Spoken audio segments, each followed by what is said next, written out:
US didn't invest in institutions of Afghan democracy in trade or even in its army. What led to the defeat of America in Afghanistan and the return of the Taliban after 20 years, more dominant than ever before? What led to the defeat of America in Afghanistan and the return of the Taliban after 20 years, more dominant than ever?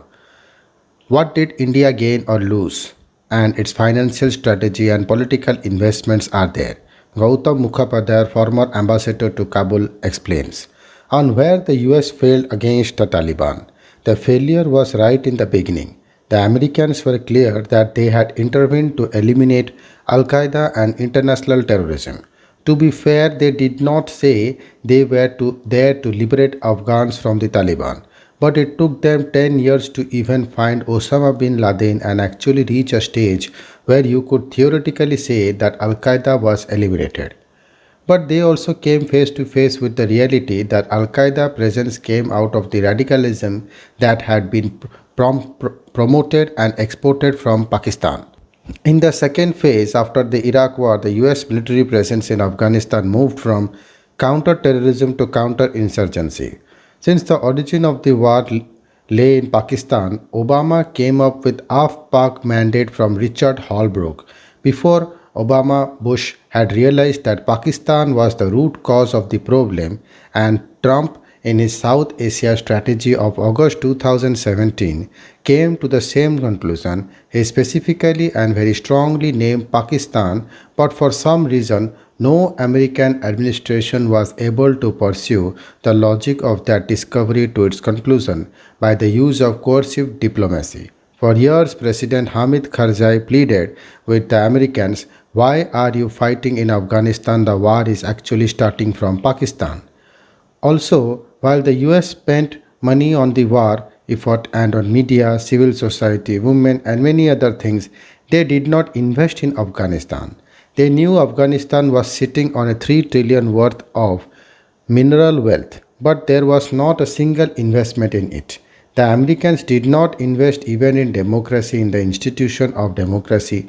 They did not invest in trade. If they had wanted to invest in trade, they could have pushed Pakistan to open two-way transit trade between India and Afghanistan through Pakistan.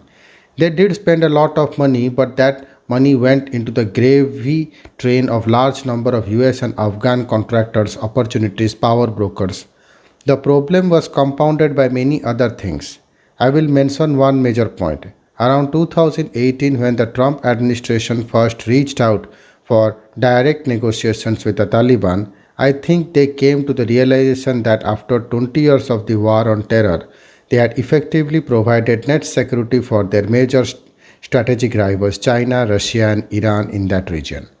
The reason was that they never thought of Afghanistan in terms of its strategic importance. They wasted opportunities that they could have used both for development of Afghanistan as well as for greater stabilization of the region. And so they said, "We are pulling out. This government is corrupt. Now, whether there is civil war or whatever, it is your headache." They reduced everyone, Central Asian republics, India, the Afghans themselves, only to collateral damage. There could be another interpretation that the Americans deliberately facilitated the return of the Taliban to destabilize the region for their strategic rivals. On the face of it, it appears baffling that the US should try to contain China everywhere else, but give them a virtual strategic pass in Central Asia. I am just hypothesizing here, but it is possible that they were not giving them a strategic pass. In fact, they were trying to lure them just as they lured the Soviets into Afghanistan. And now, a new bear trap, this time for the Chinese, on whether the Taliban and democracy are incompatible. The Taliban were a 100% Pakistani project that started in 1994 and who are now 27 years old. They underwent a mutation after they were defeated in 2001 and moved to Pakistan. They were picked up and groomed in the madrasa associated with the refugee camps of Pakistan that were run by extreme Deobandi or Wahhabi mullahs. There are hundreds of madrasas in the region, so somebody aged says 5 or 6 or 10 would still be fighting age. These students also provide the pool for suicide bombers, and for every bomber who may have actually blown himself up, there is a large support group starting from recruitment to training to brainwashing to the logistics. The Pakistani agenda was to create a constituency of Afghans that would effectively erase the Afghan and Pashtun identities of the people who had grown up in the refugee camps and submerge it in the larger pan Islamic identity under an emirate or a caliphate. When it came to a choice between Afghanistan and the emirate, the Taliban would opt for the emirate. If they really had Afghanistan in their hearts, they could have made peace with the Afghans. But in fact, there was a war against other Afghans who did not think like them, who did not accept an emirate, and who still thought in terms of an Afghan national identity. If you use the word democracy a lot, people think of it as a Western imposition. In fact, democracy is code for coexistence and freedom and rights. It is not the form of democracy that matters. What does is the spirit of freedom and rights that is enshrined in the democratic project. Afghans have shown in the last 20 years that they are second to none in wanting their freedom and those rights. Of the last 40 years of war in Afghanistan, the most recent 20 make up of the only period in which there had not been a net exporter of refugees from Afghanistan. In fact, Afghan expatriates came back and a new generation grew up that did not actually see fighting and war. On India's choice to not talk to the Taliban, whether it should do so now and perhaps also try to reach out to Pakistan. India did try in perhaps making discreet behind the scenes contact with the Taliban, maybe some elements, individuals or faction. The Afghan people and government were definitely not very keen, so if India had talked to the Taliban, it would have been the context of the peace process, when we were represented at the Doha talks and particularly when the intra-Afghan talks started. But talking to a deal behind the backs of the Afghan as every other country had done would have been betraying the Afghan people who opposed the Taliban and who actually constituted the majority in the country for your selfish interest. You cannot just substitute the generation that you have helped educate, nourished, and supported for the last 25 years with the Taliban. Also, if you think that by reaching out to the Taliban you would win a strategic friend against Pakistan, we are deluding ourselves. This is an old relationship, and even if a lot of Taliban are disliking it, there is not much they can do. They are very tightly in the clutch of the Pakistanis. More importantly, India, perhaps the most important historical partner of Afghanistan, would have conferred legitimacy on the Taliban and in the process betrayed the generation that wanted freedom.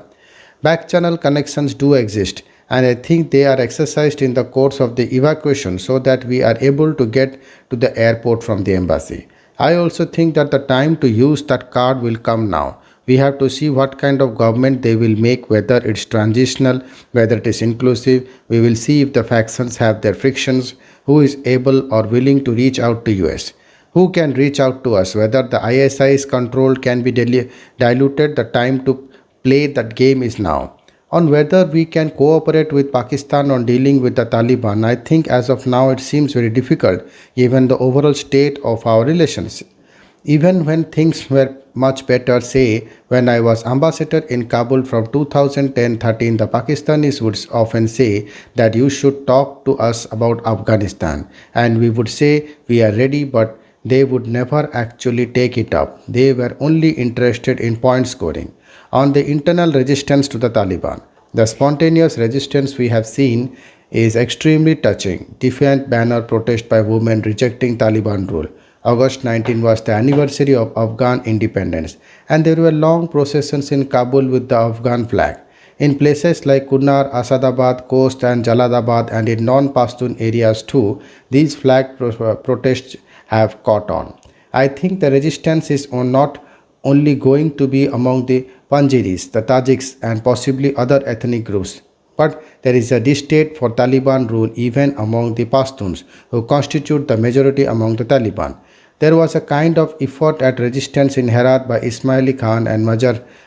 These were aborted, I think, partly because of the swiftness of the Ashraf Ghani government surrender, and partly because whispered in instructions seems to have gone to the army units not to fight because a deal was in the making.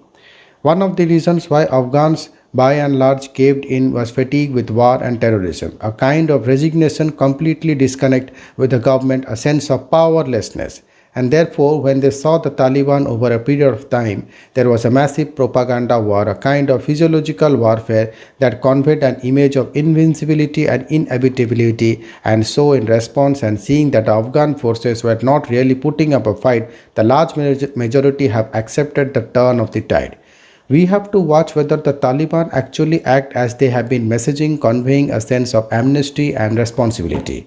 On the ground, this is not visible. Taliban fighters are walking about with the lists. People have been identified as being pro or anti them. I think there are fears about the people who have been closely associated with India as well. In the meanwhile, there was also cash shortage. There is need to find provisions for day-to-day life, and there is a potential humanitarian disaster to be tackled. When the Taliban took over the customs point and border points in a way, they forced countries on the other side for practical reasons to deal with them.